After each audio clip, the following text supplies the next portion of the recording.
A corrida eleitoral já está a todo vapor, faltam um pouco mais de 6 meses aí para as eleições de 2026 e você sabe, a Band, sempre pioneira, segue fazendo uma ampla cobertura em todo o seu noticiário.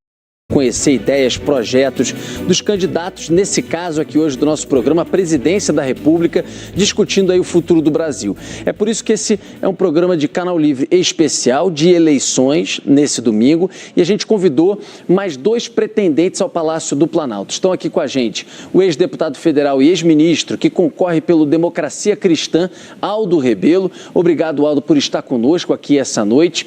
E também o fundador do MBL e pré-candidato pelo Missão, Renan Santos. Também agradeço, Renan, por aceitar nosso convite e estar aqui com a gente no programa, me acompanhando nessa entrevista, os jornalistas Fernando Mitre e Thaís Freitas. Antes de começar perguntas, eu queria de novo lembrar que isso não é um debate, a gente não vai ter réplica, tréplica, um para lá, 1 minuto e meio para cá, ficar contando tempo, a gente não tem essas amarras ainda da legislação eleitoral, mas claro que a gente vai aqui monitorando um pouco de tempo, esse equilíbrio, para que os candidatos, aí, os pré-candidatos possam apresentar as ideias. Eu, por ordem alfabética, eu vou começar pelo Aldo Rebelo aqui. Aldo, primeira pergunta, olhando para uma proposta de campanha, que 2, 3 propostas, ideias o senhor colocaria como prioritárias num governo do senhor à presidência da República? Boa noite. Boa noite. Boa noite, Renan. Boa noite, Mitre. Boa noite, Thaís. Boa noite. O que eu penso é o seguinte, vamos fazer um diagnóstico. O Brasil é um país rico, o Brasil não é um país pobre, mas o Brasil é um país interditado institucionalmente. O problema do Brasil não é de recursos, de investimento. O problema do Brasil é um bloqueio institucional. O Brasil é bloqueado pelas instituições e pelas corporações, Ministério Público, IBAMA, FUNAI, ICMBio, Ministério do Meio Ambiente, Juizado de Primeiro Grau. É uma sucessão de bloqueios que param o país. E esse diagnóstico já traz a solução. É você desinterditar o Brasil a partir do enfrentamento da primeira corporação a interditar o país, que é o Supremo Tribunal Federal. Nós temos uma ferrovia parada há 6 anos por uma decisão monocrática de um juiz do Supremo que provavelmente nem saiba onde fica essa ferrovia, que é a Ferrogrão, lá de Sinop até Miritituba. Então você tem que remover esses bloqueios. Você tem que criar uma autoridade única de licenciamento no país e substituir essa série de instituições que podem parar o país. Você tem que tirar do IBAMA o poder de demarcar a unidade de conservação. Você tem que tirar da FUNAI o poder de demarcar a terra indígena. Eles podem continuar fazendo os seus pareceres. Agora, outra autoridade vai ter que tomar essa decisão porque essas corporações não têm demonstrado equilíbrio para tomar essas posições. Então, em resumo, é o Brasil rico, que tem a maior fronteira mineral do mundo, que tem a maior fronteira de energia do mundo, que tem a maior fronteira de biodiversidade do mundo, que tem a maior fronteira de agropecuária e de agroindústria do mundo, para falar em 4 fronteiras. O Brasil é um país olhado com ambição, como as terras raras, por exemplo, que interessam ao americano, ao chinês, à Alemanha, a todo mundo. E o Brasil, se desinterditado, ele vai ter, sim, grande possibilidade de enfrentar o problema dos juros, de criar um fundo soberano de terras raras e minerais estratégicos, de criar títulos lastreados em terras raras e minérios estratégicos, de começar a reverter a curva da relação dívida-PIB e dos próprios juros. Então o Brasil tem para onde ir. Basta desinterditar o Brasil. Antes do Mitre e da Thaís, Ana, deixa eu também fazer uma pergunta. É a sua primeira vez aqui, o Aldo já esteve em outros programas com a gente. Queria que você falasse quem é Renan Santos, se apresentasse também para o público que ainda não te conhece, mas também, de certa forma, que propostas também, 2, 3 prioritárias que colocaria à mesa. Bom, de fato, é a minha primeira vez aqui. Queria agradecer a Band, agradecer todo o time presente, agradecer ao Aldo. Bom, meu nome é Renan Santos, tenho 42 anos, nasci em São Paulo, sou de uma família de classe média, sou um dos fundadores do Movimento Brasil Livre, participei das manifestações que redundaram na queda da Dilma Rousseff, lutei, à época, pelo apoio à Operação Lava Jato, que depois foi demonstrada, vamos dizer, como uma operação útil no combate à corrupção, mas que foi desmontada a posteriori pelo senhor Jair Bolsonaro, sua família e o STF. Com base na luta que nós tivemos, não só contra a corrupção, mas na luta por um Brasil mais livre, um Brasil em que trabalhar e produzir, em que andar na rua livre do crime organizado deveria ser uma premissa, eu entendi que nós não deveríamos ser apenas um movimento, mas sermos também um partido político. Com base nisso, fundamos um partido Missão, o último e mais jovem partido, fundado agora no final do ano passado. E o que nós defendemos, né? Começando até com um diagnóstico, acho que é um problema de falta de imaginação no Brasil. O brasileiro, ele perdeu tanto a esperança em si próprio, que a gente sequer consegue se imaginar como o que nós deveríamos ser, que é uma das 5 maiores nações do mundo. O Brasil nasceu para ser uma das 5 maiores nações do mundo. E o objetivo nosso, até por isso o nome do nosso partido é Missão, é em 30 anos colocar o Brasil na mesa com China, Rússia, Estados Unidos e Índia, determinando o que é importante no mundo. Nós temos território, nós temos população, nós temos recursos, e o que nos falta na prática é imaginação. E aí as propostas dentro dessa imaginação: devolver o território do brasileiro aos brasileiros, retirar o crime organizado das áreas que ele hoje ocupa, fazer uma reforma fiscal acompanhada de uma reforma de competitividade para permitir que empresas se instalem no Brasil e que o brasileiro tenha a possibilidade de ganhar dinheiro, gerar empregos de maneira livre, fazer uma reforma que eu chamo de lei de responsabilidade gerencial, que torne os prefeitos de fato amigos de políticas públicas que funcionem e não como meros administradores de emenda, como acontece em todo o Brasil e mantém regiões inteiras do Brasil. Eu visitei o Maranhão para ver isso, como um lugar que trata o povo como animal, administra emenda apenas para fazer desvio, mantendo um IDH baixíssimo. Então, esses desafios, esses 3 que eu elenquei, são os desafios que o mandato nosso, caso aconteça, vai mudar o destino do Brasil. A gente pode colocar aí uma questão específica e concreta e muito grave, que é a questão fiscal. A pergunta que eu faço aos dois é exatamente essa: que passos podem ser dados visando uma disciplina fiscal que permita que os juros comecem a cair?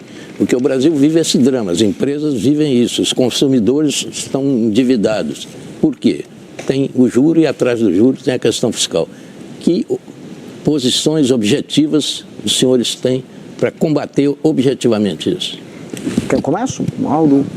Eu acho que a gente tem que começar com uma reforma fiscal na área da despesa. Nós temos, a experiência internacional mostra que o controle de gastos no longo prazo, ele cria regimes fiscais mais funcionais e que conseguem segurar a curva da dívida. O nosso deputado federal, Kim Kataguiri, ele produziu uma PEC junto com os deputados que faz um controle justamente dessas despesas e que é muito enfática e é muito rígida.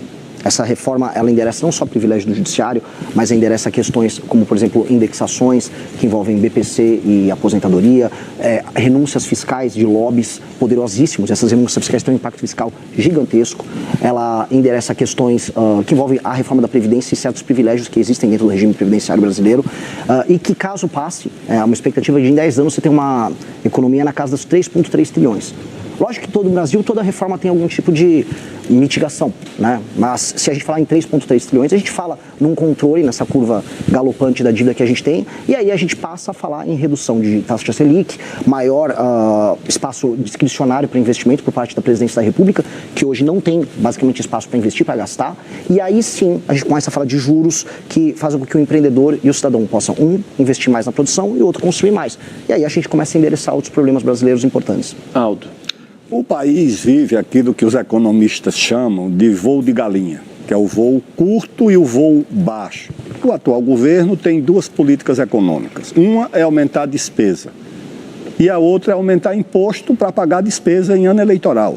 Política de crescimento o governo não tem. O país tem crescimento sofrível, porque não tem como um país crescer com taxa de juros de 15%, que é a taxa oficial. A taxa real no banco é mais do que 20%. E com uma relação de investimento do PIB de 16% do PIB. Você olha para a China, é 3% de juros e 40% de taxa de investimento. Eu acho que o Brasil tem como reduzir despesa, e é preciso reduzir. Não é fácil, porque agora o Supremo acabou de dizer que o teto do judiciário é de 76 ou 78 mil reais, com a antecipação de quinquênio e outros benefícios para o judiciário. Então, eu creio, diferente do que acha o Renan, que o primeiro passo é fazer o ajuste pela receita. O país começar a crescer, remover os obstáculos ao crescimento do país, remover os obstáculos criados pelo Supremo, criados pelo Ministério Público, criados pelo IBAMA, criados pela FUNAI, criados pelo juiz de primeiro grau. Você olha num país que a Vale do Rio Doce tem 70 bilhões de reais autorizados de investimento, esperando licenciamento. Outras empresas privadas têm 300 bilhões esperando licenciamento. É claro que se você remove esses obstáculos, você vai ter um choque de investimento privado que pode fazer o país voltar a crescer, e aí o Estado pode ter recursos. Então você tem que combinar a redução de despesa onde isso for possível e necessário, com uma política de ajuste fiscal pela receita, que é o que o Brasil abandonou, praticamente. Queria fazer uma pergunta política para os dois pré-candidatos que estão aqui sobre estratégia de crescimento. Hoje, pelas pesquisas, nós temos dois candidatos que dominam a intenção de voto, Lula e Flávio Bolsonaro. Então, queria ouvir de vocês qual é a estratégia que vocês têm de crescimento, e aí você mais específica. Perguntar para o Renan como você espera roubar votos mais à direita de Flávio Bolsonaro, já que me parece que para o eleitor do PT é um pouco mais difícil entrar. E para o ex-ministro Aldo Rebelo, pedir para o senhor começar respondendo, o senhor teve a sua carreira política ligada à esquerda e ao PCdoB. Em que momento o senhor se desencantou com a esquerda e como hoje o senhor vai se posicionar para tentar melhorar a sua intenção de voto? O senhor acha que o senhor pode conquistar pessoas que, como o senhor, se desencantaram com a esquerda? O senhor acha que o senhor tem entrada na direita? Queria ter essa leitura. Eu creio, Thaís, que dividir o país artificialmente entre esquerda e direita não explica o Brasil. Você tem que ter uma agenda para o país. E a agenda para o país não é uma agenda de esquerda ou de direita, é uma agenda que leve o país ao desenvolvimento, ao crescimento, à remoção desses obstáculos. Além do que, o país está, de certa forma, exausto pela disputa de caráter ideológico que não explica nada para o Brasil, apenas beneficia os grupos que acham que pode sobreviver desse tipo de disputa. Então, o que eu tenho é uma agenda para o Brasil. Essa agenda interessa ao investidor, ao empresário, interessa à classe média, interessa ao trabalhador, porque o desenvolvimento interessa a todo mundo. O Brasil, na verdade, ele tem problemas que unem o país. A segurança pública atinge todo mundo. O preço agora da gasolina, por causa da guerra, atinge todo mundo. No supermercado atinge todo mundo. Por que é que a solução também não pode atingir todo mundo e alcançar todo mundo? Eu acho que a solução começa por você abrir o país para o investimento, para a retomada do crescimento, e criar no país um sopro de esperança, porque a esperança é uma força mobilizadora, disciplinadora que o Brasil está perdendo. Então eu não vou dirigir a minha campanha para resolver esse dilema de ser de esquerda ou de direita. Eu vou dirigir a minha campanha com um caminho que possa unir o Brasil em torno das soluções que retomem a esperança e o crescimento do nosso país. E você, Renan? Eu vou começando a responder a tua pergunta. Eu não vou partir, e não estamos fazendo isso, da premissa que eu preciso ficar preso a buscar eleitores da família Bolsonaro. Essa estratégia eu deixo para o Zema, eu deixo para o Caiado, que estão fazendo demonstrações públicas de que eles gostam muito do Bolsonaro. Né? O Caiado disse, inclusive, que a primeira coisa que ele vai fazer como presidente é beneficiar os Bolsonaro. E, basicamente, parte da campanha deles... Você diz a anistia? Anistia. Não, a primeira coisa que eu vou fazer como presidente é anistia. Você faria, se eleito? Dosimetria, não anistia. Tá. Dosimetria, que é o que nós votamos favoravelmente no Congresso, mas não anistia. Aquelas pessoas, inclusive, Bolsonaro, cometeram crimes. A gente pode discutir os vícios formais envolvidos ali, mas houve cometimento de crime. E eu sempre digo para os bolsonaristas, se fosse o MST a invadir os prédios públicos, o que eles diriam? Eles pediriam anistia para aquelas pessoas? Crime é crime, não importa se você está de vermelho ou se você está de amarelo. Tá? Dito isso, eu estou rodando o Brasil e eu estou falando de problemas concretos das pessoas e trazendo soluções concretas justamente no coração do eleitorado de cada um. Eu fui tão bem recebido no Maranhão, que supostamente é estoque eleitoral do lulismo, quanto eu fui em Santa Catarina agora, que é estoque eleitoral do bolsonarismo. E tratei de problemas locais e cresci em ambos os lugares. Eu fui, de acordo com o Google Trends, a pessoa mais pesquisada no Maranhão na semana retrasada. Então, há uma resposta que nós podemos dar. Há um cansaço com a polarização e as pesquisas traem pra gente um recall.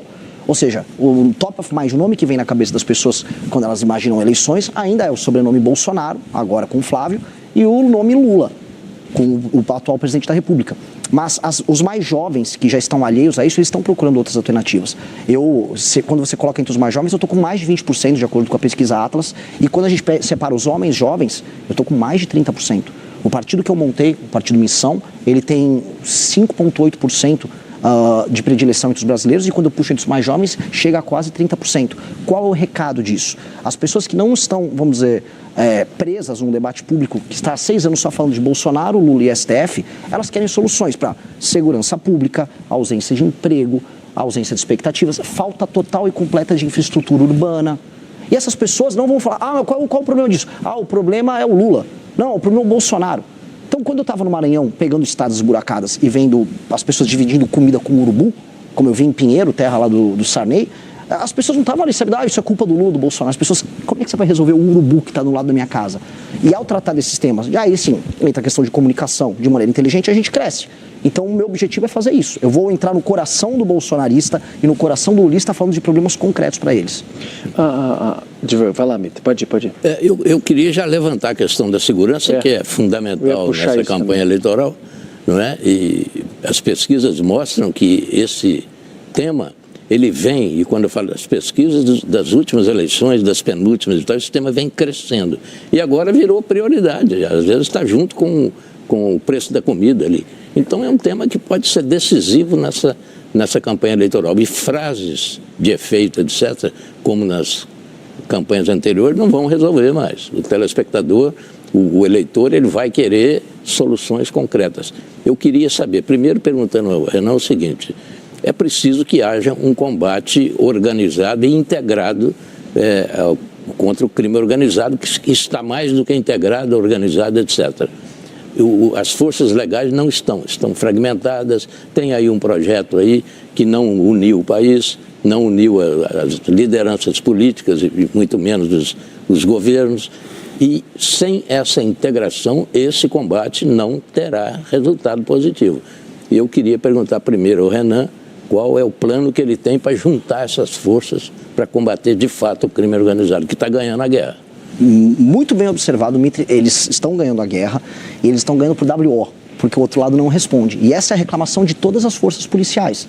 Nós dispomos de meios de ação para derrotar o crime organizado no campo de batalha, por exemplo, mas o Estado não consegue passar as leis penais e leis de processo penal, as leis de execuções penais também, de modo ao combate ser eficiente. Às vezes o policial relata, prendi um rapaz, ou prendi às vezes um menor de idade, um assaltante de celular, e ele está na rua novamente.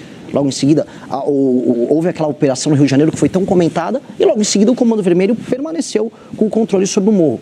A questão é, a gente tem que dividir. Há 2 tipos de ocupação territorial e institucional feitas pelas facções. A ocupação horizontal, que é sobre território, que é o estilo do Comando Vermelho, e a vertical, que é institucional, feita pelo PCC. Uma demanda forças policiais e inclusive participação das Forças Armadas quando necessário, de maneira auxiliar.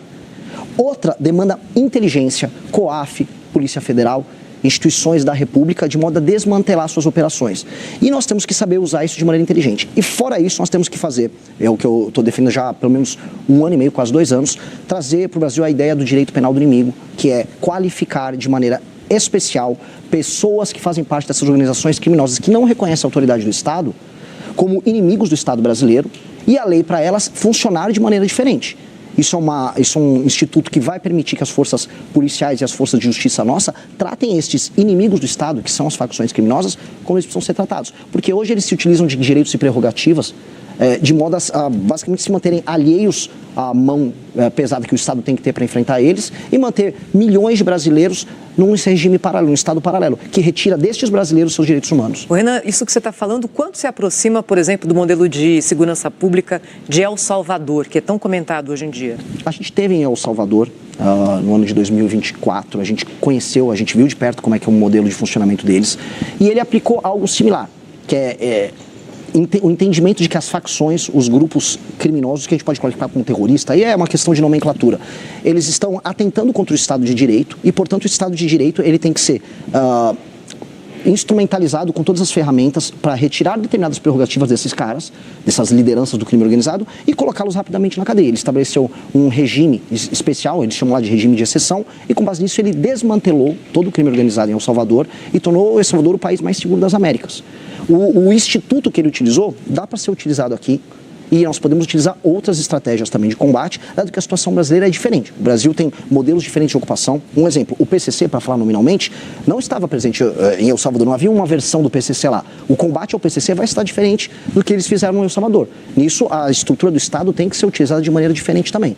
Cada caso, cada facção, uma solução. Aldo, como o senhor vê esse modelo de El Salvador, na pergunta da Thaís, e também que propostas que o senhor colocaria na área da segurança? O senhor, por exemplo, defende apertos no Código Penal, penas mais duras, redução de maioridade penal. O que o senhor colocaria nessa área da segurança pública? Quando eu era ministro da Defesa, nós fizemos uma operação na Amazônia, chamada Operação Ágata, para reduzir os crimes transnacionais, os crimes fronteiriços. Essa operação era conduzida pelo Ministério da Defesa, dela participavam o Exército, a Marinha, a Força Aérea, as polícias militares dos estados da Amazônia, as polícias civis dos estados da Amazônia, a Força Nacional, o COAF, a Receita Federal. Então era uma força-tarefa do Estado que bloqueava a ação do crime organizado transfronteiriço, que era reduzido a zero. Agora, quando a operação cessava, a atuação dos grupos criminosos voltava. Portanto, isso demonstra que você tem como enfrentar, que o Estado Nacional, que as forças policiais, as forças armadas, dando a logística e a retaguarda, tem como enfrentar a criminalidade, que hoje na Amazônia, basicamente, comanda os rios da Amazônia, comanda as áreas de fronteira. O que é que eu defendo? Eu defendo que haja normas especiais e normas de exceção para enfrentar o crime organizado. Você não pode tratar o criminoso do crime organizado como você trata um cidadão que comete um crime de trânsito e que não tem nenhum antecedente criminal. Esse você pode dar a ele o direito da audiência de custódia, do habeas corpus, da saidinha. O crime organizado não pode dispor dessas prerrogativas, porque quando você dá um habeas corpus para um criminoso ligado ao narcotráfico, você termina dando um habeas corpus para o André do Rap. Então você tem que ter normas. Se não gostarem da palavra normas de exceção, se acham que é muito pesada, usem normas especiais. Normas que deem à polícia, que deem ao Ministério Público, nesse caso sim, que deem ao Judiciário condições para enfrentar o crime organizado e essas facções. Com essas normas atuais, esqueçam. Você não tem condições de enfrentar o crime organizado da mesma forma que você combate um crime de trânsito ou um crime de alguém que não tem antecedente criminal. Então você tem no Brasil essa possibilidade? Tem, mas no Brasil há uma incompreensão sobre como enfrentar essa situação, porque muitas vezes há uma ideia de que o crime organizado é um problema social. Não. O problema social é desemprego, é fome. Problema social é isso. O crime organizado tem que ser enfrentado com repressão. A violência, o que é o monopólio do Estado, tem que se valer para enfrentar o crime. Quem é que vai enfrentar o crime organizado? É o cidadão que vai sozinho? Não, é a polícia. Ela tem um monopólio da violência e tem que ser usado para enfrentar a criminalidade. De outra forma, nós não vamos debelar o controle de área, como já acontece hoje, o controle de rios e de fronteira, como acontece na Amazônia. Delegados, chefes policiais lá da Amazônia, meus amigos, me mandam relato. Eles já assumem função de Estado, eles investigam a outra facção, eles prendem, julgam, executam a sentença, filmam e ainda mandam para a autoridade policial. E aqui em São Paulo, todo mundo sabe que tem áreas onde a polícia militar não consegue entrar. Então eu creio o seguinte, ou há mão de ferro contra o crime organizado, ou essa batalha nós não vamos vencer. E como é que você vê a dificuldade política, pergunto para os dois, para juntar as forças todas do país, os governadores e a União? É evidente que alguém tem que coordenar isso, tem que ser a União, né? O governo federal deve coordenar o grande combate ao crime organizado no Brasil, com o apoio dos estados. Eu estou falando da estrutura que o país tem. Sem essa estrutura na sua plenitude, vai ser difícil ganhar essa guerra. Eu queria perguntar como é que você vê as questões políticas impedindo a união das forças contra o crime organizado. Olha, eu fui o responsável pela segurança pública durante a Copa do Mundo. Isso. Nós íamos receber 32 seleções, eu acho, ou 31, chefes de Estado, a Merkel veio aqui 2 vezes, o vice-presidente dos Estados Unidos veio, o Putin veio, o rei da Bélgica veio, esse povo todo tinha que dar segurança. E aí nós trabalhávamos com as Forças Armadas, trabalhávamos com as polícias militares e as polícias civis e foi um sucesso absoluto. Isso foi no governo... No governo da presidente Dilma em 2014. Nós tivemos a cooperação entre essas instituições, nós tínhamos comando e controle comuns. Exército, Marinha, Aeronáutica, Polícia Militar de São Paulo, Polícia Civil, Força Nacional, Polícia Federal, todo mundo trabalhando em cooperação. E nós conseguimos dar conta. Agora, segurança é um tipo de serviço que é intensivo em recursos humanos e em equipamentos. Você tem que ter equipamentos modernos. Inteligência. O equipamento é principalmente para inteligência. Se você não dispõe disso, você vai exigir que um policial militar com um colete vencido, que não tem um radar, que não tem o equipamento de vigilância. Não. E o Brasil, infelizmente, eu vi hoje no jornal a notícia de que o orçamento de segurança pública do governo federal foi menor do que o orçamento de propaganda, de publicidade. Não sei se corresponde, mas foi a notícia que eu li. Então, de fato, é uma atividade negligenciada pelo Estado, negligenciado por boa parte dos governos e no Brasil se tornou essa calamidade que nós temos. Então, se você tiver meios, recursos, as nossas Forças Armadas são muito bem qualificadas. As nossas polícias militares também são preparadas. Como recursos humanos, são bem preparadas. Agora, o recurso humano precisa do equipamento, precisa de uma viatura. Para fiscalizar o Rio da Amazônia, precisa de uma lancha. Agora, você não tem, você sai com uma canoinha, uma voadeira, com um tenente, 2 sargentos, para levar a vacina e o remédio para o Ribeirinho. E eles se deparam com uma lancha, com uma metralhadora .50 na proa, descendo o rio. O que é que acontece? O barco do Exército se refugia no Igarapé, porque não tem condições de enfrentamento. Se tiver, aí a conversa é outra. Renan, até te ouvir também sobre a questão de, um pouco do que o Mitri falou, dessa integração também entre as forças. Eu acho isso e às vezes principal. Falta de vontade até política entre esses entes, né? Mas esse é o problema principal. A real é que as forças de segurança nos estados, elas sabem o que fazer. Eu tive no Ceará e nós temos cidades inteiras tomadas pelo crime organizado. Não há, eu repito aqui, já até fui processado 2 vezes pelo governador do Ceará. Não há vontade política em resolver isso. Não há vontade nenhuma. E eu suspeito, e posso tomar um 3º processo, que o governo do Ceará é especialmente leniente com o avanço do Comando Vermelho. Há governadores que não têm vontade política em resolver isso. Na Bahia está acontecendo a mesma coisa com o Jerônimo. As forças policiais lá, elas reclamam, olha, eu quero fazer, nós sabemos onde há a área tomada pelo crime organizado, nós dispomos de forças, não é difícil trocar o tiro, resolver, não é difícil recuperar aquela área, mas nós não podemos fazer nada. Não há o comando, não há vontade. Uma das coisas mais absurdas que eu vi no Ceará foi, durante a tomada de uma cidade, Santa Quitéria, estavam discutindo o programa Pena Justa, que ia soltar mais bandidos, porque as cadeias não estavam supostamente em condições desejáveis para aqueles bandidos. Então, o que o presidente da República tem que fazer é, se eu eleito como presidente de maneira bem clara, o tema que me elegeu foi a destruição do crime organizado. Eu estou há 2 anos falando isso. Vai ser uma eleição plebiscitária. O cara que resolveu eleger Renan Santos, ele resolveu me eleger também e muito por conta disso.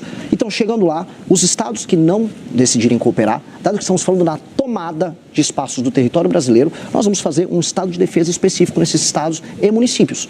A cooperação precisa acontecer. E eu já aviso alguns estados. Ceará precisa. Quer outro estado? Bahia precisa. As pessoas falam muito do Rio de Janeiro, mas o estado do Ceará tem uma situação muito pior do que a carioca. O Rio de Janeiro é um exemplo bizarro em muitos termos, mas às vezes ele fica anedótico. A situação, o número de mortes para cada 100 mil habitantes no Ceará... Os índices são piores. Muito piores. Talvez o número de áreas de domínio Exato. Seja esse número maior. É mais fragmentado. O Rio de Janeiro é mais balcanizado, é uma facção aqui, outra tirando ali do prédio um no outro. Mas o caso no Ceará, você está falando de tomadas monopolistas por conta do Comando Vermelho e facções auxiliares. Se o governo está parado, ora, o governo tem que ser ou substituído, aí as pessoas vão votar em outro governo, ou quando nós chegamos ao poder, se eles decidirem não cooperar, vamos fazer um estado de defesa específico, por um tempo específico, para que nós retomemos esses territórios, e só nas áreas específicas. Tem até aquelas pessoas que falam, mas e a democracia? Não existe democracia em Santa Quitéria, no Ceará. Eu vou fazer um estado de defesa e vou utilizar as forças policiais e, se necessário, as forças de segurança nacionais, as forças armadas, para fazer essas operações. Ponto. Vamos recuperar esses territórios e aí entregar direitos humanos para as pessoas que precisam. Da maneira como está, eu volto a colocar, existem governadores que estão cooperando direto ou indiretamente com o avanço do crime. E isso precisa acabar. Deixa eu só pegar o gancho. Paulo, fala, em Santa Quitéria, que ele está aqui citando, que é o caso do Ceará, existe urânio. Uma mina de urânio e fosfato há 30 anos esperando licenciamento. É urânio e fosfato. O país importa fosfato. Tem fosfato lá em Santa Quitéria esperando licenciamento. IBAMA, não sei se FUNAI está metida, Ministério Público, estão interditando Santa Quitéria. Isso aí poderia gerar riqueza para a cidade, para o Estado e para o Brasil. Está lá parado. Exato. É mais fácil o Comando Vermelho fazer uma bomba suja com urânio do que a gente produzir fertilizante para nossa agricultura. Essa é a piada nacional que a gente está vivendo. Aliás, é uma piada nacional. O Jornal da Band essa semana vai fazer reportagens com o Valtano de Oliveira mostrando essa questão dos fertilizantes, o quanto que o Brasil, que é o celeiro aí para o mundo, não consegue, é dependente 90% de importação de fertilizantes e anda a passo de tartaruga, dependente, como na situação agora de guerra, do fertilizante de fora. Deixa eu só pegar o gancho sobre o que dizia agora há pouco em questão de segurança pública, o Aldo Rebelo, de falta de investimentos. Aldo, o senhor foi ministro da Defesa, queria ouvir depois também o Renan. O senhor viveu de perto a situação das Forças Armadas. Hoje as Forças Armadas reclamam muito de falta de recursos. O mundo há 20 anos, quando você tinha uma ordem global com ONU e etc., se imaginava que, olha, tudo bem, vai ser difícil alguém entrar aqui, invadir, terras raras estão em discussão, o Brasil é a segunda maior reserva do mundo, temos a Amazônia Azul, então essa discussão não estava tão latente. Diante de um presidente, agora Donald Trump, que entrou para prender Maduro, que agora está fazendo o que está fazendo naquela região do Oriente Médio e tudo mais, a gente se depara, por exemplo, com a informação de que o Brasil não tem defesa aérea. O Brasil não tem defesa aérea. Se ele quiser fazer o que ele fez, o Trump, com o Maduro, entra aqui adoidado. Inclusive, o Lula teria chamado uma reunião com com o ministro da Defesa também, com o Múcio e com o chefe das Forças Armadas, para falar sobre esse assunto. Qual a sua visão sobre um projeto de defesa para o Brasil diante desse mundo que a gente está vivendo? Depois queria ouvir o Renan também sobre isso. Em primeiro lugar, é preciso reconhecer que, em matéria de recursos humanos, as nossas Forças Armadas estão entre as mais preparadas do mundo. Os nossos pilotos são excepcionais. Os nossos submarinistas assombram nas manobras que envolvem outros países. Os nossos submarinistas são muito bons. Os nossos fuzileiros navais, os nossos paraquedistas, nossas forças especiais são muito bem formadas. Agora, não basta você ter o soldado bem formado, você precisa do equipamento. Como é que você vai colocar um piloto formado, com muito rigor no Brasil, para pilotar o quê? O submarinista precisa do submarino. Os gripes estão chegando, né? Aqueles caças, mas é pouco ainda para escala muito pequena do que nós precisamos. Rodolfo, nós temos 17 mil quilômetros de fronteira. Só com a Bolívia, a nossa fronteira é maior do que a fronteira dos Estados Unidos com o México. Mas, ministro, o senhor vê espaço no orçamento e até do ponto de vista político para se criar o clima para um grande investimento na área militar? Sim, senhora. Sim, senhora. Quando eu era ministro da Defesa e ministro da Ciência e Tecnologia um pouco antes, contratei uma grande economista inglesa ou americana, doutora Mariana Mazzucato, para estudar o investimento, a inovação na área de defesa. E todo investimento na área de defesa, em inovação, em indústria de defesa, ele é dual, ele tem também aplicação civil, como os Estados Unidos fazem lá. Mais da metade do orçamento de ciência, tecnologia e inovação dos Estados Unidos é para a área de defesa. E do investimento em área de defesa sai uma internet e sai todos esses produtos e esses aplicativos que estão por aí. Então o Brasil tem condições. Tem que tomar providências imediatas. Quando eu era ministro da Defesa, arrumei um terreno lá no Maranhão para a instalação da 2ª esquadra. O Brasil tem uma esquadra localizada aqui no Rio de Janeiro. O Brasil tem uma base de submarinos no Rio de Janeiro. Está muito longe da Amazônia. A Marinha acha que nós podemos criar uma linha de bloqueio entre Natal e Dakar, militarizar Fernando de Noronha como uma âncora para a Marinha em caso de emergência. Eu separei lá o terreno, transferi do Exército para a Marinha num porto de águas profundas, perto de São Luís, para fazer a 2ª base, ali perto da Amazônia. Você tem que criar uma base aeroespacial no norte do país, ou em Boa Vista, ou em Tiriós. Você tem que multiplicar os pelotões de fronteira. Você tem que que multiplicar os tiros de guerras indígenas. Tem que envolver as populações indígenas, na Amazônia principalmente, criar núcleos de preparação de oficiais da reserva. Existem, né? Existem núcleos indígenas do Exército. Mas muito poucos perto do que nós precisamos. Você tem um aqui e passa 1.000 quilômetros, 1.200 para você ter o próximo. Você tem que criar muito mais. Por quê? Porque você incorpora a população indígena e os seus idiomas na área de defesa do Brasil. É isso que nós precisamos fazer. Eu acho que nós negligenciamos, porque é caro você colocar uma esquadra em funcionamento, uma hora de voo de um caça, é 20, 30 mil dólares pelo menos. É isso que custa. Mas você precisa disso, porque o país não é respeitado, não é levado a sério, se ele, pelo seu tamanho, não trata a defesa de forma compatível com as suas responsabilidades, que é diferente do Uruguai, é diferente da Guiana. O Brasil é um continente, tem 4 milhões de quilômetros quadrados de áreas jurisdicionais no mar. Deixa eu ouvir o Renan. Renan, por favor. De maneira clara, eu me sinto, dadas as devidas proporções, como o Churchill pré-Segunda Guerra avisando, olha, vai dar ruim, aquele cara do bigodinho está avançando aqui, avançou nos Sudetos, vai dar ruim. O mundo está indo para um clima de guerra fria e que está cada vez mais quente. E as principais nações dispõem de tecnologias que a gente nem tem ideia na área militar. Não pouca gente acompanhou e pouca gente cobriu no Brasil o que foi o manifesto da Palantir, que é a principal empresa de tecnologia militar hoje dos Estados Unidos. São técnicas de guerra, técnicas de cybermilitares, drones, estratégias das mais diversas que o Brasil nem sequer possui ferramentas para iniciar esse enfrentamento. Alguns dizem que até teriam usado isso na invasão lá para pegar o Maduro. Sim. Aliás, os relatos dos militares venezuelanos são assustadores. Olha, eu nunca vi o tipo de técnica que foi utilizada aqui.